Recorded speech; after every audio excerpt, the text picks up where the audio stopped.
సముద్ర జలాలను విషపూరితం చేస్తూ మత్స్యకారుల జీవన విధానాన్ని దెబ్బతీస్తున్న విషపూరిత ఫ్యాక్టరీలను వెంటనే మూసివేయించాలని రాష్ట్ర ఉప ముఖ్యమంత్రి పవన్ కళ్యాణ్ కు అరుణోదయ సాంస్కృతిక సమైక్య ఉభయ తెలుగు రాష్ట్రాల గౌరవ అధ్యక్షురాలు విమలక విజ్ఞప్తి చేశారు.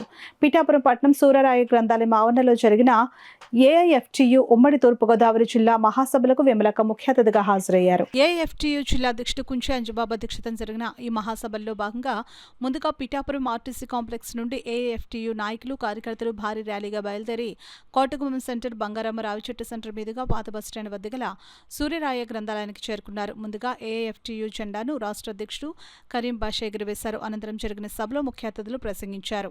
సభలో కేంద్ర రాష్ట్ర ప్రభుత్వాలు అమలు పరుస్తున్న ప్రజా వ్యతిరేక విధానాలను ఖండిస్తూ పలు తీర్మానాలు చేశారు. అనంతరం విమలక్క మీడియాతో మాట్లాడారు. కార్యక్రమంలో కార్నకులు వీరాంజనేయులు, గొల్లాంజయ్య, పడాల ఈశ్వరరావు, కణతి సతీష్, డొక్కులూరి సంగీత, జోజీ, నారాయణమూర్తి, రాయుడు గోవిందు, బచ్చు యేసు, రాజాబాబు, రమేష్, కొండా దుర్గారావు తదితరులు పాల్గొన్నారు. ఇవాళ దివిస్ కంపెనీ కానీ ఇంకా తదితర ఫార్మా కంపెనీల ద్వారా వ్యర్థ పదార్థాలు విపరీతంగా ఆ నీళ్ళల్లో కలిసిపోయి కలుషితమైపోయి చేపలు, రొయ్యలు, పీతలు కూడా చనిపోతున్నటువంటి సందర్భం ఉన్నది.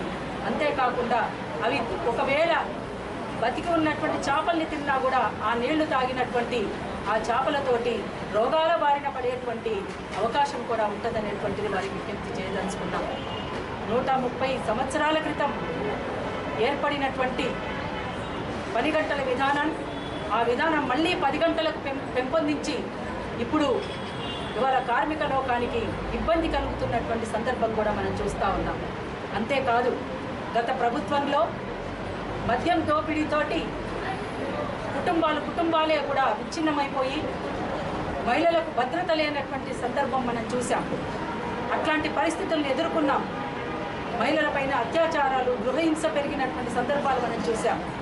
అందుకనే ఈ మద్యం ఒకటే కాదు, గంజాయి తదితర మద్యానికి సంబంధించినటువంటి మత్తుకు సంబంధించినటువంటి వాటి ఏవైతే ఉన్నాయో వాటిని కూడా నిషేధించే విధంగా తగు చర్యలు తీసుకోవాల్సిందిగా కూడా విజ్ఞప్తి చేస్తూ ఉన్నాను. అందుకనే ఇవాళ ఉన్నటువంటి కార్మికులకు సంబంధించినటువంటి తదితర అంశాలు ఏవేవైతే ఉన్నాయో, ఇవాళ ఇక్కడ పెట్టినటువంటి డిమాండ్స్ ఏవేవైతే ఉన్నాయో, సమాన పనికి సమాన వేతనం కానీ, ఇవాళ కార్మిక చట్టాలు ఏవైతే ఉన్నాయో అవన్నీ కూడా అమలు కాకుండా ఉన్నటువంటి పరిస్థితిలో కార్మిక లోకానికి అన్యాయం జరుగుతున్నటువంటి పరిస్థితి మనం చూస్తూ ఉన్నాం. అందుకనే ఈ అంశాలన్నిటిపైన కూడా వారికి మేమంతా కూడా విజ్ఞప్తి చేయడానికే ఇక్కడ ఏఐఎఫ్టియు జిల్లా సదస్సుని ఇక్కడ ఒకటి జరపడానికి నిశ్చయించుకొని ఇక్కడికి రావడం జరిగింది. అందుకోసం పవన్ కళ్యాణ్ గారికి ఈ అంశాలు మేమందరం కూడా వారి దృష్టికి తీసుకొచ్చి వాటి సమస్యల పరిష్కారం కోసం మేము విజ్ఞప్తి చేస్తూ ఉన్నాం.